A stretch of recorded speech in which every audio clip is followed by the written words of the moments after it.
All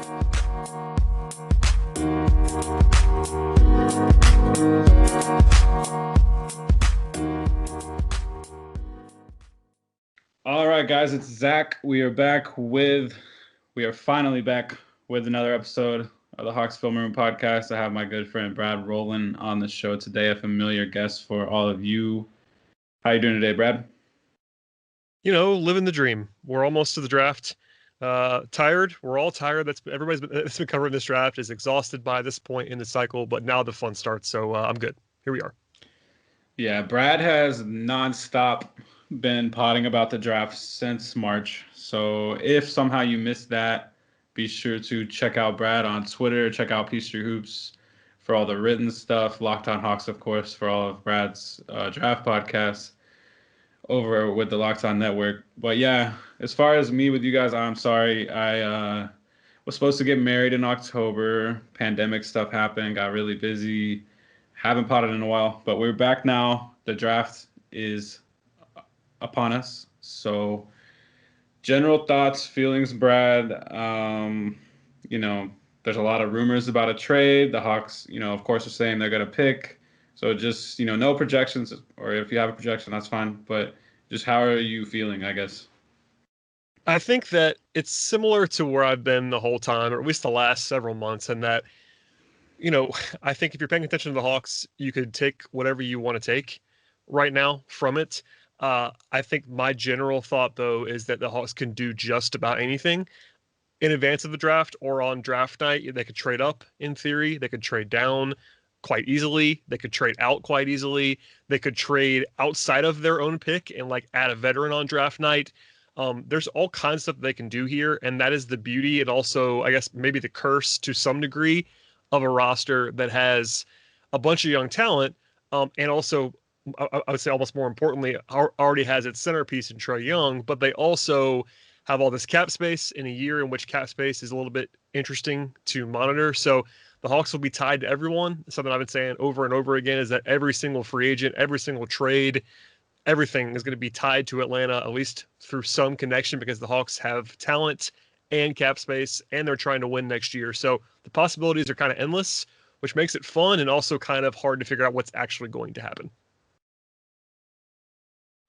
Yeah, no, definitely. It's been, of course, probably by you more than anyone, it's been discussed a lot since, we figured out just number one, where the standings were going to lie. The Hawks were going to have X number odds, at the number one pick and at all the other picks. And then once obviously we knew they were picking sixth, it became even narrower, or became a little bit narrower, I should say, not even narrower, but it came a little bit narrower in terms of, okay, they're probably not going to get Anthony Edwards. They're probably not going to get LaMelo Ball. Of course, they probably could make those moves if they wanted to with all their young talent as well as the number 6 pick. But, it at least seems like they're not trading up, at least from what Schlink is saying. I mean, I don't know. The DeAndre Hunter trade up was really surprising, but it does seem like there is not a prospect in this draft that Schlink's going to go crazy and move up 2 or 3 spots for. And it certainly seems, there's been nothing that would indicate they're going up to number 1. So I don't know. I do think, I believe Schlink said, I believe him when he said in his presser that, moving up is the least likely thing to happen. I would almost think that, it's not really being talked about that much within their draft room, but, obviously crazier things have happened. Yeah, I think that, not necessarily that any GM or president of basketball operations like Travis Schlenk, they're not always intentionally lying to people. I do think that it's important to point out that you can't just flat out believe everything that is said by a personnel person into a microphone in front of the draft. And that I do agree, by the way, with what you just said, that it is the least likely scenario, and it's been that way for a while. At the same time, if the Hawks like a guy particularly at the top, and for our purposes, I imagine it's probably going to be Anthony Edwards if they go ahead and do that, I could see it happening. I would not project it. I think it is not terribly likely, but they could, again, kind of do whatever they want here, especially if the price drops, because that's one of the counterpoints that people have been putting out there. And it's nothing that I love, but it's a good point in that if everyone draft might be cheap enough to trade up, or it might make some sense. I'm not on that bandwagon, but I can at least see the logic in it. So again, it's like they could do pretty much anything. We kind of know who the 6-7 guys are at number 6 overall if they stand pat. And that's important to point out too, is like, these players are all interesting. They're all kind of close together for most people, and they have interesting options. It's just that it's kind of like there's two discussions. It's like, okay, what do you do at 6? And then what do you do if you're not at 6?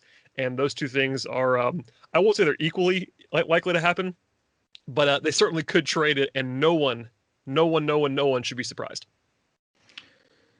Yeah, no, I mean, I think it's like, we've talked about it a little bit offline, and you've probably said this for sure online too, but they're probably a favorite to make some type of move, even if it's not with 6. That they might package 50 and something to jump up to 35, or I feel like Schlink has just always been jumping around within the draft. Even whether it was the Omari Spellman or the Bruno trade, he always which I think it's a good thing. He's proactive. He looks at people in the 20 to 40 range, and when they start slipping, he's not scared to make it happen. So I would expect it to be an eventful night. Obviously, even if you just draft at 6 and 50, that's a big deal. Bringing in two guys that are probably in the top. I mean, the Hawks will probably be able to get someone at 50 that's in the top 40 or on their board. So, I mean, bringing in two people that you really like, it's a big deal. So either way, it's going to be a big night. And like you're saying, there's a lot of ways they could go, but I guess we'll just kind of start diving into those scenarios a little more. If they were to execute a trade down or a trade out altogether, are there specific, people and obviously contract attached to? All these players are going to be attached to a contract. So is there a person on a contract, that you would specifically be like, okay, that's a good guy for the Hawks to get, and it's also realistic, like that team might actually, give up that player? Yeah, if they move down, it probably won't be only for picks. I'd be okay with that if they did it. But in reality, most of the scenarios that you hear about, even just floated, are move down, keep a pretty good pick in this draft, also add another player, whether it be a veteran or a young veteran. I mean, the guys that I've talked about a lot that I'll just mention now, like, if you just go down the board a little bit. So at 7, Detroit probably doesn't want to trade up, I would imagine, necessarily, at least to 6. The Knicks don't really have anything to trade. They're at 8 right now. But then you get to the Wizards. If the Wizards have the guy that they love, maybe they could sweeten the pot with someone like Troy Brown. Like, I like Troy Brown a lot. He was a first round pick 2 years ago. Like, he's a good player. He's a good rotation guy. Not going to be a star, but someone who's kind of a sweetener and a good asset. Is also pretty young to sweeten the timeline. I think like Rui Hachimura is not someone who the Wizards probably want to trade. So if you go down the list from him, it becomes like Troy Brown. They don't really have too much else to sweeten the pot there other than future picks. After that, you get into Phoenix, who just kind of blew up all of their assets that were kind of sweeteners. Like we talked about, I think in public even, like Ricky Rubio stuff or Kelly Oubre stuff or whatever, and those guys are not on that roster anymore. So Phoenix doesn't have a supernatural partner. But then you get into Spurs guys. The Spurs are 11. The popular one with Hawks fans, and with good reason, is Derek White. I think Derek White is too good to get Derek White and number 11. If they could do that, then you do it and not even think about it really. But I think Derek White is really valuable to San Antonio, and they know that. So from there, you get into DeJounte Murray, who's a good player, but he's, I would say, appropriately paid. And that makes it a little bit trickier. And then, of course, you have the DeMar DeRozan experience, which has been floated out there. I'm not interested in DeRozan if I'm the Hawks, especially at his $27 million number. At least it's a positive asset. There's a way to do a deal for DeRozan if both sides understand that he's a negative asset. But if the Spurs are trying to get like value for DeRozan, no thanks. So we can stop there. I mean, I have tons of these that are like hypothetical, but there's a couple of those, and you get into like Boston for sure is a team that's very, very logical, and even New Orleans, especially now that New Orleans has some extra players to sweeten the pot, like George Hill or something like that, or Eric Bledsoe. So, I mean, that whole 9 to 15, 16 range, a lot of those teams have some incentive and some sweetener if they wanted to trade out badly enough. Yeah, and that's kind of what we've been seeing start to just float around. Like The Bledsoe stuff we brought up, I really would like that for the Hawks if they could get Bledsoe. I'm not sure Bledsoe would be thrilled about it because I don't know if. I mean, I honestly think he probably would still just start. Like, I think Lloyd Pierce would just start Bledsoe at the 2 and just. I don't know. I just don't see how he would bench Bledsoe on this team unless Yeah, they I like. tend to agree, by the way. I think that Bledsoe's underrated now, in my opinion. Just in general, I Yeah, think people are treating him like he's bad because he's had some bad playoff runs. I'm not sure if they would start him, but I think he is almost in that spot where he might be just too good to be a backup, or at least a pure backup. He still could function as a third guard, and that's a guy that I actually would be interested in if I was Atlanta because he is genuinely good. He can defend multiple positions, play a little bit point guard when Trey leaves the court. Like he's the kind of guy that you would want, I think, as Atlanta. But it is a question as to how you handle that because he's definitely still more of a 1 than a 2, but you probably have to start him or at least think about it because he is owed, considerable money for 3 more years. And he's a guy who has pedigree and is a starting caliber player, obviously. yeah. I just think you don't watch Bledsoe practice every day and think like, oh, this guy's coming off the bench on the Hawks. Like he's probably going to start if he's here, and I think it actually works because he's gonna just slide over and guard the point guard, and then you figure out, like you're gonna have to do every game anyways. You have to figure out where you're gonna put Trey I on mean, he's a great defense. fit. That's Yeah, something that the question that I know you and I talked about this. A lot of people have everybody's holy grail archetype for the guy to pair with Trey as a backup point guard, like your Tyrese Halliburton that everybody keeps coming up with the Hawks.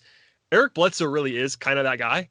Like he can play point guard when Trey leaves the court. He can play with Trey. He's a good defender. He can shoot it a little bit. He's not a great shooter by any means, but he's a fine shooter if he's open. Like that's kind of the best case scenario, short of Drew Holiday, who's now off the market, who's like the really best case scenario. But Eric Bledsoe is like 80% of Drew Holiday. And that's the kind of guy, if you want to spend money on that, that's a question. But Eric Bledsoe is really good still, I think. Like not star level, but a good player. And he does fit that archetype that everybody seems to want for the Hawks as someone who could back up Trey and also play with him. oh yeah, for sure. He's probably honestly like out of that list you just ran down, just like Bledsoe's definitely my favorite. I would take Hill if I were the Hawks also, but obviously you definitely would prefer just Bledsoe as the more like younger, like athletic option. Yeah, But and I like Hill too. That's the guy that I think the Hawks should consider trying to maybe target. But Hill and 13 for 6 is not a good trade for the Hawks. I think right, yeah. Hill's like appropriately paid. He's a very solid guard, but that's not enough to sweeten the pot to go from 13 to 6. Whereas Bledsoe actually might be if you liked Bledsoe. And I don't know how Schlenk feels about Bledsoe, but he's the kind of guy where you could actually like him enough to do that. He's under contract for a long time. Whereas Hill is more of a throw-in, a guy that I would like almost separate of the 6th pick. If the Hawks wanted to call on George Hill, see what the interest level is, and maybe trade something else for him, that's more appetizing to me than trying to have him be the guy that swings you from 13 to 6. Right. And then one other name that I don't know if people are really talking about this that much, but like one of my friends asked me about it was Lonzo Ball, and I just want to offer my thoughts on that. I like Lonzo Ball, and if I was a team rebuilding, if I was a team trying to get better, and Lonzo was cheap, I would go get him. But if I'm the Hawks and I'm trying to get Cam Reddish, Kevin Huerter, DeAndre Hunter, I'm trying to get all these young guys going. I don't want another one that like could go either way, if that makes sense. Like I don't want to bring in Lonzo and have to worry like is he going to struggle? Is he? I don't know. I would just if I'm trading for someone and I'm moving off the 6th pick, I want like someone who like I can just like know exactly what it is, like plugging it into the lineup. If I was gonna trade for Alonzo, I would probably just take someone at 6. So that's kind of how I view that. Yeah, Lonzo's a pretty interesting player and someone who would probably fit next to what the Hawks have. But he's also someone who's about to have a free agency you have to navigate. Like he has 1 more year on his contract and then potentially a restricted free agency situation. So you got to be pretty confident that you want to pay him if you're going to trade for him. I'm not sure that's the case. He's a sweetener for sure. I think you could certainly be interested in targeting him. But again, I don't think he's a guy that gets you from 13 to 6 if I'm Atlanta, even if that's someone who does make sense. Like, and by the way, he's the comp that everyone has for Tyrese Halliburton, a guy the Right. Hawks like, apparently. Right. Halliburton, I think I'd rather have Halliburton, but it'd be close, especially. And the only reason why I'm saying that is because Halliburton is actually cheap for 4 years, whereas Lonzo only has 1 more cheap year. Right. Yeah, that's what I mean. Like, if you're gonna move off a 6, like taking. And I'm not saying Lonzo's like a project at this point. Like there are certain things that he could definitely do. I mean, he's made strides as a shooter. He's a great defender. He's really fast and transition. He could pass. Everybody knows he could pass, but it's just the Hawks are so young, and like you just bringing the contract thing into it. I mean, they're gonna have to pay Collins potentially, Trey Young for sure. They're gonna try to pay him. Herter, Reddish, like all these guys are getting to those years. So just adding another guy on that kind of same timeline, I would be like you said, I would rather just take Halliburton and kind of have someone who's a couple further years back, just for salary purposes, if anything else. Yeah, I think that's interesting. It's just you want to have some upside at 6, and I get that, but I don't know. Lonzo's just interesting. I think Lonzo and 13 for 6 is a perfectly reasonable offer. It really is. Like, it's not crazy. If the Hawks did that, I would be like, all right, that makes sense. They must like Lonzo, and then that frees them up at 13 to kind of take a swing. But if it's just, there's probably better offers that I would prefer in that spot, just because of the uncertainty with what you have to pay Lonzo, and I don't think he's going to want to come cheap necessarily on an extension or maybe in free agency. So I don't know. I can see both sides of that. And beyond that, like you get the Celtics, like the Celtics guys are the ones that are most interesting, perhaps just because they have so many assets, but they don't have that number one kind of like premium asset to trade because Marcus Smart, like I can't imagine is going to be in a deal for the Hawks. I just don't see that happening. So they're a team that everyone thinks is going to trade up. Boston is like the number one team because they should try to trade up and everyone knows it. They have so many different picks and assets, but the perfect construction of that is like up for debate. They have these 3 first-round picks plus Romeo Langford plus Grant Williams or whoever else, like, Tremont Waters or something. I don't know. They have all kinds of little stuff, but I'm not sure that the Hawks want to do that. I mean, I would love something like that. Just like restock like the back half of the roster. I mean, I know they want to add veterans and they definitely should, but like all these guys that you're talking about cost nothing. Like you could add 2 of those guys and then you have all 3 picks to either draft people or more likely, you're going to consolidate those picks into, a better pick or a player. So if you just view that at 6 as like the beginning of the game, like if you get all that and let Boston move up to 6, then you're just set up to make more moves throughout the night. So like the Boston thing is to me, like you kind of brought up, it's the most interesting thing. But apparently they're like, trying to get Harden right now or something. So I don't think they're worried about the number 6 pick unless they're using it to get Harden. So yeah, we'll I could see Boston wanting to go up if they don't go big game hunting. Like a Kongwu's guy that makes a ton of sense for them. If nothing else happens there, they might want to move up to get like someone like that at 6. They don't have. I mean, Daniel Tice is pretty good, but if they fell in love with a Kongwu, that's kind of the scenario that everyone has been pointing to. Or if they fall in love with a guy like Killian Hayes or something like that. I don't know, just kind of an asset swing because Boston just can't fit 3 more picks on their roster. Like just quite literally, they cannot fit more players on their team right now. So they have to consolidate in some way, and the Hawks are a pretty natural partner. I'm not sure what's going to happen, but you can see why both sides might at least consider something there. Yeah. We can move on from the trade scenarios, I suppose, number 6. It's good stuff, though. Plenty of options, obviously, and something to look for.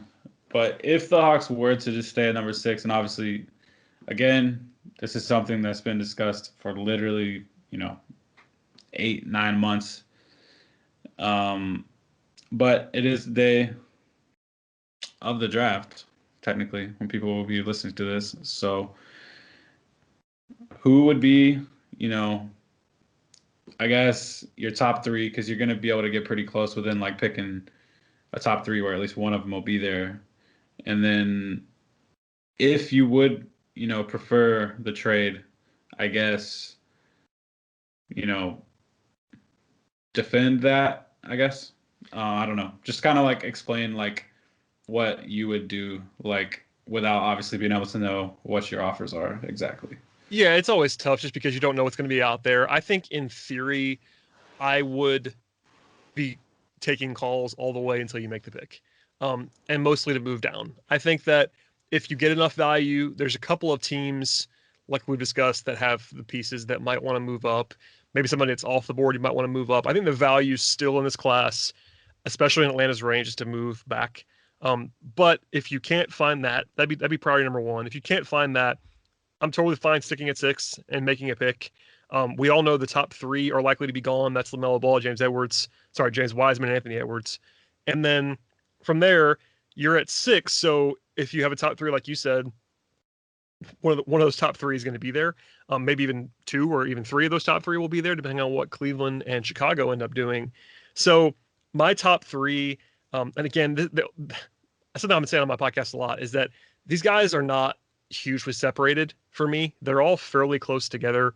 In terms of just my board overall, the top 3 is definitely some order of Killian Hayes, Onyeka Okongwu, and Isaac Okoro at this spot.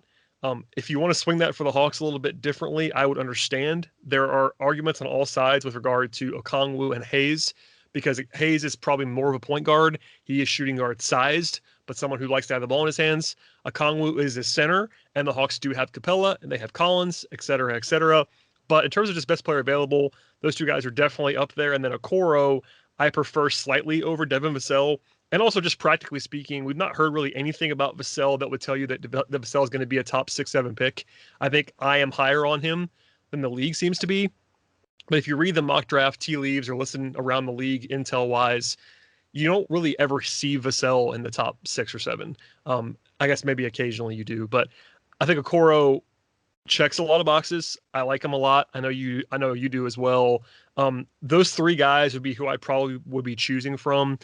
And beyond that, like, I'd have no issue with a bunch of other guys. Like, if the Hawks take Tyrese Halliburton, or if the Hawks take Deni Avdija or Devin Vassell, those are all fine.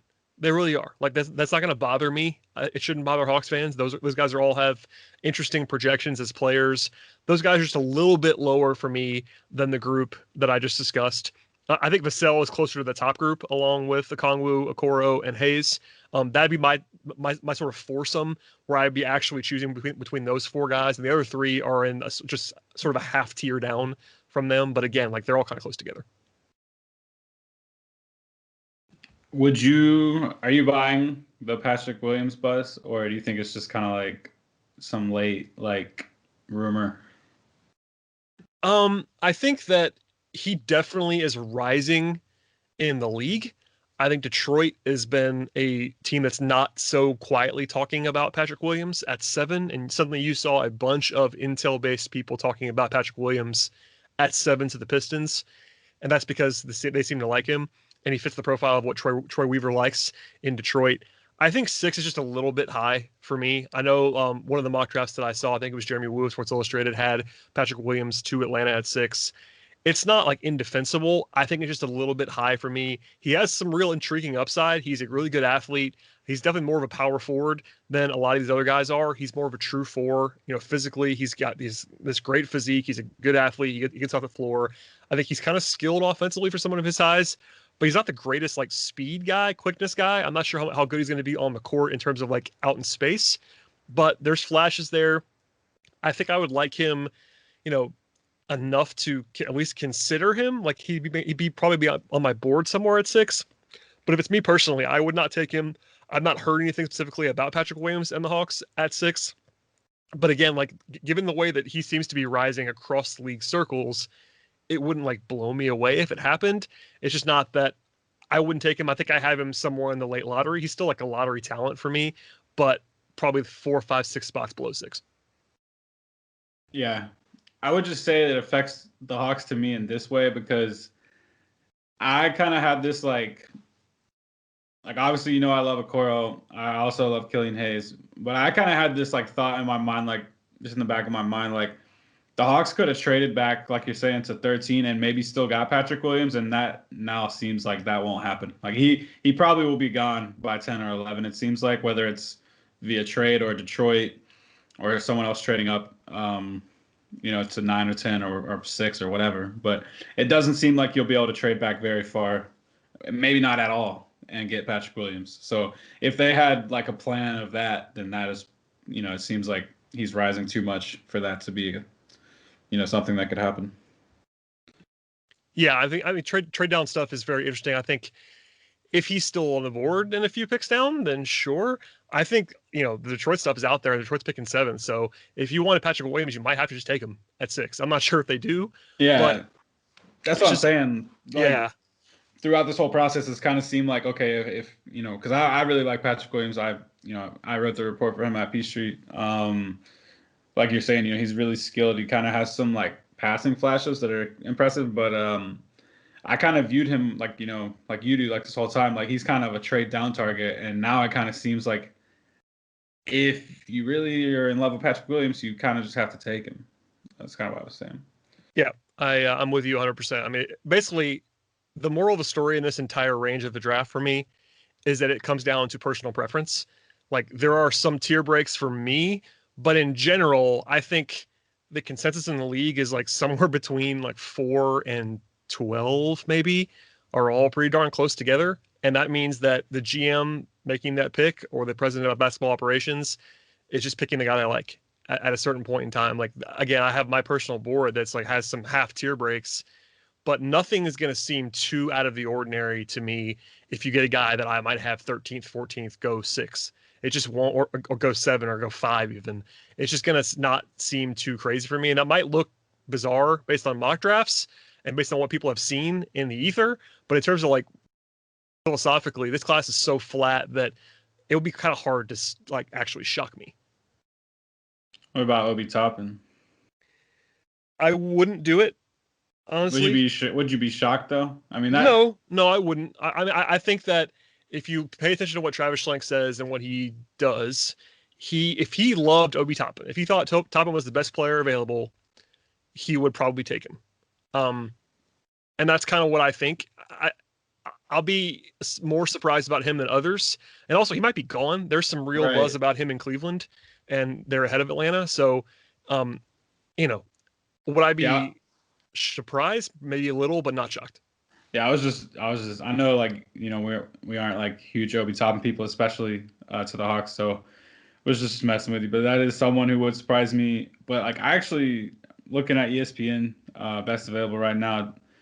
And I'm with you. I mean, you get all the way down to 15. I mean, RJ Hampton, I'd be pretty shocked if they took RJ Hampton. I would be very shocked if they took Kyra Lewis. But then, like, even Sadiq Bey at 17, if they took him at 6, that would be surprising. But, like, I could still almost see it. And then after that, you do get into the range of, like, people that are not going to go at 6 with Cole Anthony, Jalen Smith, Josh Green. But literally, like you're saying, I mean, everyone between 4, and this is ESPN's best available. I'm looking at everyone between 4 and 14. I mean, there's pretty much a case for all of them. That's Denny, Okongwu, Toppin, Okoro, Halliburton, Williams, Hayes, Vassell, Precious, Neesmith, and Maxey. If the Hawks took any of those people, then, there's at least a case for it. For sure. I think that's a good point. So moving on to, a less of a talking point, obviously, but still important. The 50th pick. We had a roundtable about this on Peachtree Hoops. Have you put that up yet? I'll just ask you publicly. I don't know if you put that up yet or not. Yeah, they're all up in a 5-part roundtable series, all up at peachtreehoops.com. Okay. So find that there. Yeah, wasn't sure if the 50th pick one was up yet or not, but yeah. So obviously, some of your thoughts on this are out there as well, but we'll just cover it for the people who are cramming for the draft the day of. 50th pick, give me, I guess, 4 or 5 names that should be there or could be there that you think, are worth the investment. Yeah, you have the names that are like unlikely to be there, but also like completely plausible. Like, I think one of the point guards that everyone seems to have like in like their top 40 could fall to 50 because there are just so many of them. So pick one, like, your Malachi Flynn, Cassius Winston, Peyton Pritchard, Devon Dotson, Nico Mannion. Like, one of those guys is going to be there, I think, at 50. Pick whichever one. All those guys are in my top 45. So there you go. Pick one. From there, Killian Tilly is like the home run. He's the guy everyone mentions that pays attention to the draft, but he has the injury stuff, so who knows on that front. A little bit more realistically, Some guys I like Tyshawn Alexander. He's a favorite of mine from Creighton. This sort of combo guard, 3-and-D type, who usually you would see in like the 50s or 60s for most people on their boards. I have him in my top 45. He'd be pretty interesting for Atlanta. A high upside one is Mason Jones from Arkansas, who's older and really weird because he's not a good athlete at all, but he like is a preternatural finisher and scorer. Bizarre player, could be just a EuroLeague guy, but also could be like a really gifted second unit scorer potentially. He's interesting to me. One more I want to give you. I'm thinking about which one I want to say at this moment in time. Maybe Jalen Harris from Nevada. I wrote about him early in the process.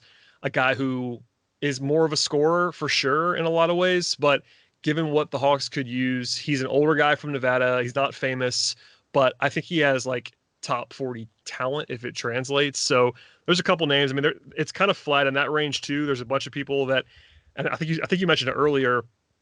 Every year there are multiple guys, at least one, I would say, at least one guy in my top 40 that's still there at 50, and that's just someone's going to fall that we don't know who it's going to be. It could be like Paul Reed, it could be Skylar Mays or Sam Merrill. Those guys I like a lot if they're there, but I don't know. Hopefully that's enough. Yeah, that's good stuff there. Have you seen? You brought up Mason Jones. Have you seen his Twitter? He's like tweeting that he's the best player in the draft. I love it. He is not. He's not afraid, and it can scare teams away or also make him endearing. I heard even before he tweeted that he's been telling teams that he's going to be an all-star, which for a guy who's going to be in a second-round pick is either scary or good, and it depends on how you view this stuff. Like there are some GMs that would probably love that because they love the competitiveness, and others that would be like, "What are you talking about?" Because you're a second-round pick. So Jones is so weird, man. I cannot explain to you how weird he is. People that I think are smart have him as a lottery pick, and they're draft Twitter people, so it's not they're not having to like be accountable to a team. But if you want to just swing for like on-ball scoring upside, he would be really interesting in that range. I think at 50, you're kind of just either trying to take a huge wild swing or find someone who's like your eighth man eventually, and it's kind of those two paths. So whichever one you want to take. I can tell you which players that actually is. Like Tyshawn Alexander is much more of an eighth man prospect than a high swing prospect. Whereas Mason Jones like could just be nothing, or he could be someone who like could maybe even start because he's so talented as a scorer. Right. Yeah. No. I just like obviously Jones is really like just has the weirdest backstory. Like he weighed like 270 in high school, and then now he's like a 200-pound guard. Like it's just crazy. But I would take him at 50 for sure. Obviously I have other people I like his teammate Isaiah Joe. I like Elijah Hughes from Syracuse. I think he's interesting with the length and the shooting. Other people, like someone that probably won't be there at this point, like Desmond Bane is getting a lot of buzz. He might be a first rounder. At one point he might have been there, but Grant Riller, not the best fit, but I think if he's there, it's a steal. But he is kind of like a small offensive first point guard with defense concerns. Like he is kind of like the best case scenario for Riller is he's like Diet Trey. Like he just kind of like cooks, but not at that level. And that's obviously, you don't really draft for fit with the 50th pick is why I would still take him. But if I'm picking between Riller, Hughes, and Joe, I'll probably take Joe or Hughes, if that makes sense. But yeah, no, I think all those guys you listed are super intriguing. And by the way, Joe, I think the only reason why I didn't say him because I agree if he's there at 50, it's like a really really easy pick. I think he'll be long gone by then. Like there's the rumor that he has a promise from Philly, which is interesting, like a top 35 promise. But yeah, I mean he's someone who I've seen in that range for the Hawks, like someone on like mainstream boards who's in the 40s 50s. Yeah, he'd be a really fun player. There's a lot of these guys, like I think I mentioned briefly Sam Merrill. Sam Merrill's a guy I've always loved, and I think people are starting to come around on him now. He's just super old, but another guy where like, yes, sign me up at 50 for Sam Merrill. Yeah, that's another. It's a shooter out of Utah State for people who don't know. Did you write the report on him? I did. Yes. Yeah, so I thought you did. Yeah. So anybody, just Google Peachtree Hoops Sam Merrill if you want to know something about him, and you'll be able to find Brad's report. But yeah, is there anything else? I guess we could talk about free agency a little bit. Do you have any kind of, obviously the Hawks are being linked to every every player that doesn't have a contract right now. Apparently, the Hawks are interested in them. So, who are the Hawks actually interested in? I guess I think that's the question a lot of people are going to be asking between now and start of free agency. So, just because we keep telling people and tweeting like, okay, the Hawks are not really interested in Rondo, or they might be interested in Rondo, but don't assume everything you read because of the cap space and how agents work and stuff like that. So, do you have a list of people you think the Hawks, let's say the Hawks are rumored to a certain player. Is there a certain player where you'll think, okay, that actually, makes sense? Basically any of the guys we've been talking about for a while, like if they, you said it, but they've been linked to a lot of guys. That does not mean that they don't like anyone. That's the thing. Like there's this weird nuanced line where I'm very confident the Hawks do not like every single guy that they will be linked to, but they're also going to like some of them. So it's like hard to figure out who it's going to be. If it's me, I'm looking at the more versatile two-way guys, like your Joe Harris types, your Jeremy Grant types, your KCP types. That'd be what I would be trying to do. Those guys are probably going to be unattainable without crazy overpays, though, just because of where they're coming from, which teams they're coming from. And that leads me to I think the most famous guy who could be a Hawks target and isn't going to be crazy expensive is someone like Derrick Jones Jr., slam dunk champion. And also, it's just situational. Like I said before, like Grant, Harris, KCP all have or will have like significant offers multi-years from their own teams, and their own teams need them in different ways, and they're going to be really incentivized to bring them back. Whereas Jones Jr., the Heat don't want to spend cap space for the following year, and he's kind of like an extra guy for them. He's super young. He's 23. He's not going to be a star, but he's someone who the Hawks could give like multiple years to.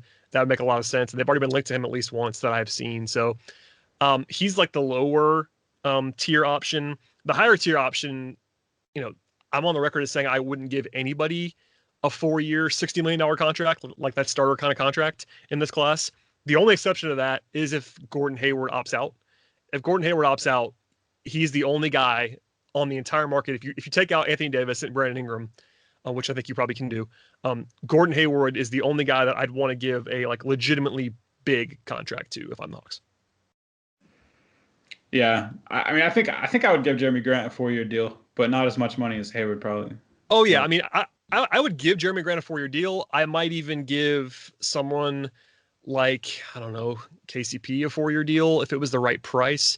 Grant is interesting in that he might be able to be gettable if Denver like balks at a luxury tax, but like all indications are, I had Adam Morris on my podcast, he covers the Nuggets. No one thinks that Grant, Harris, or KCP is going to get out of their current situation without a massive overpay. And if I'm the Hawks, I don't want to give a massive overpay to anybody for 4 years. I just don't want to do that. You probably have to get one of those guys, but I just long-term books wise, it just doesn't make a whole lot of sense if I'm Atlanta. Whereas Hayward, if he actually becomes available, he's available. Like Boston, you have to really pay him to get him out of there for sure. But Gordon Hayward is the kind of guy where like 4 for $80 million is more than reasonable. Maybe even more than that. Like he's the kind of, I don't want to say star. He's not a star anymore, but he's a top 50 player in the league when he's healthy. That's the kind of guy Gordon Hayward is, and that's just that's a tier above Grant and KCP and Joe Harris and Davis Bertans or what. Like Hayward's just a better player. Full stop. Than those guys. He can actually change the way the Hawks are like perceived. Yeah, no, I could get along with that. It would be, I guess, a little bit worrisome because he's going to be like 34 at the end of that contract. But yeah, the length is scary there, and also just the investment. I think there's actually too much made of his injury history because it's really just the one big injury, and everyone knows which one I'm talking about, the freak one that he missed the whole season for. But aside from that, I know he missed some time in the bubble, but like he's been pretty durable his entire career, so I think it's a little bit overplayed. But you're right, the age stuff is concerning, and that's the biggest reason to not want to give him 4 years. Because I think in year 1, year 2, Gordon Hayward's worth $25 to $30 million probably if he's healthy. Like that's the kind of player he is. He's really good.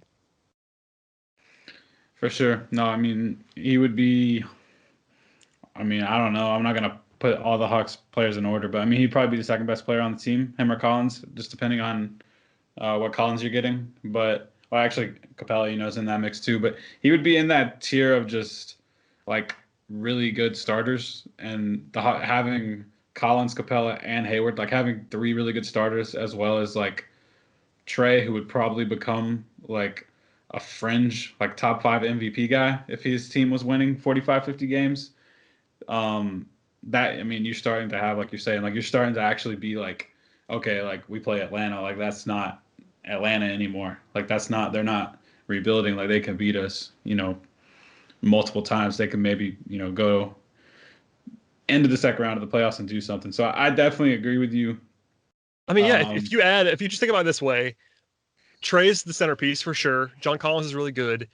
If you told anybody in February of last year or late January, okay, now add Gordon Hayward healthy and Clint Capella healthy to this roster, those guys are both top 60 guys in the league, in my opinion, when they're healthy.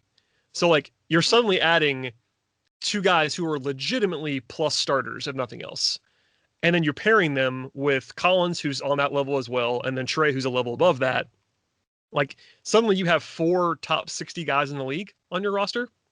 And then then you throw in all the young guys.